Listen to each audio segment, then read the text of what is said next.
Hi friends, இன்றைக்கி நாம் ஒரு தன்னம்பிக்கை தரக்கூடிய சிறுகதையை தான் பார்க்க போகிறோம். வாங்க வீடியோக்குள்ளே போகலாம்.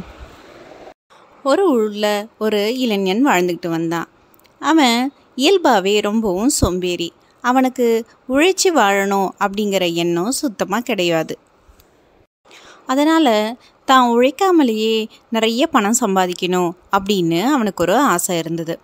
இந்த ஆசையை தான் ஊரில் ஒரு சாமியார் இருந்தார், அவர்கிட்ட போய் சொன்னான்.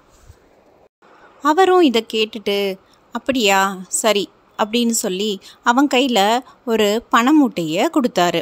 அதை எடுத்துக்கிட்டு போய் நீ சந்தோஷமாக வாழு அப்படின்னு சொன்னார். ஆனால் அவனுடைய சோம்பேறித்தனத்தால் அந்த பண மூட்டையும் காப்பாற்றிக்க முடியல. அதனால் அதை ஒரு திருடன்கிட்ட தொலைச்சிட்டான். நடந்த விஷயத்த அந்த சாமியார்கிட்டேயே திரும்பவும் போய் அவன் சொன்னான். அதனால் அவர் என்ன சொன்னாருன்னா, அப்படியா விஷயம், சரி நான் ஒரு வேலை சொல்கிறேன், நீ செய்கிறியா அப்படின்னு கேட்டார். அந்த வேலையை நீ செஞ்சனா இப்போ நான் உனக்கு கொடுத்த பணமூட்டையை போலவே இன்னொரு பணமூட்டையை கொடுக்குறேன் அப்படின்னு சொன்னார். அதை கேட்டதும் அவன் அப்படியா, என்ன வேலை சாமி சொல்லுங்க அப்படின்னு சொன்னான். ஆசிரமத்துக்கு பக்கத்துலேயே 1 ஏக்கரா நிலம் இருக்குது. அந்த நிலத்தை பயன்படுத்தி நீ உழுது அதுக்கு தண்ணீர் பாய்ச்சினா உனக்கு 1 மூட்டை பொண்ணு தரேன் அப்படின்னு சொன்னார்.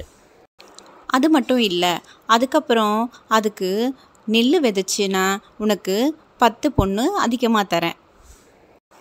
அதுக்கப்புறம் அதுக்கு சரிவர நீர் பாய்ச்சி நல்லா பார்த்துக்கிட்டேன்னா இன்னும் 100 பொண்ணு ஜாஸ்தியாகவே தரேன் அப்படின்னு சொன்னார். இது என்னடா இது, 10 பணம் தர இடத்துல 10 பொற்காசு தரேன், 100 பொற்காசு தரேன், 1000 பொற்காசு தரேன்னு சொல்கிறாரே, இந்த வேலையை நாம் ஏன் செய்யக்கூடாது அப்படின்னு நினச்சான். ஒரு நாளும் தான் செஞ்ச வேலையை நினச்சி இந்த வேலைக்கு எவ்வளோ கூலி வரும் அப்படின்னு குறித்து வச்சுக்கிட்டு ரொம்பவும் சந்தோஷப்பட்டான்.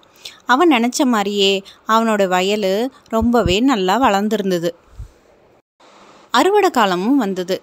அதனால் பயிரெல்லாம் அறுவடை செஞ்சு அதுக்கு தேவையான கூலியை எதிர்பார்த்து காத்திருந்தான்.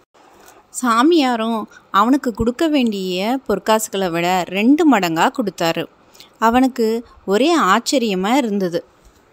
என்ன பார்க்குற, நீ இந்த வேலையை செஞ்சதுக்கான கூலி 1 பங்குன்னா உன்னோட உழைப்பினால் நீ விளைச்ச நெல்லோட பங்கு 2 மடங்கு. அதனால தான் இவ்வளவு பொற்காசுகளை நான் உனக்கு கொடுக்குறேன் அப்படின்னு சாமியார் சொன்னார். அதனால் இனிமே நீ பணக்காரன் ஆகணும் அப்படின்னு ஆசைப்பட்டனா அது உன்னோட உழைப்பினால் மட்டும்தான் ஆக முடியும் அப்படின்னு சொன்னார். 1 ஏக்கர் நிலத்திலேயே இவ்வளவு பொண்ணை சம்பாதிச்ச நீயே இன்னும் கொஞ்சம் உழைப்பை போட்டனா எவ்வளவு பெரிய நிலைமைக்கு வரலான்னு நீயே யோசிச்சுக்கோ அப்படின்னு சொன்னார்.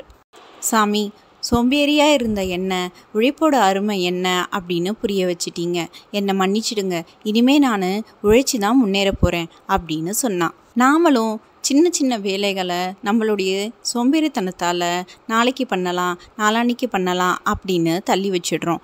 இந்த சின்ன சின்ன தடைகள் கூட நம்மளுக்கு பெரிய இடையூறாக அமையும். அதனால் நம்ம அன்னன்னைக்கு அந்தந்த உழைப்பை போட்டுட்டா நம்மளுடைய பலன் நம்ம கையில் தான் இருக்குது. ஓகே ஃப்ரெண்ட்ஸ், இந்த வீடியோ உங்கள் எல்லாருக்கும் மோட்டிவேஷ்னலாகவும் யூஸ்ஃபுல்லாகவும் இருக்கும்னு நினைக்கிறேன். இந்த வீடியோ உங்கள் எல்லாருக்கும் பிடிச்சிருந்ததுன்னா லைக் பண்ணுங்கள், ஷேர் பண்ணுங்கள், கமெண்ட் பண்ணுங்கள், மறக்காமல் சப்ஸ்கிரைப் பண்ணுங்கள். பாய்.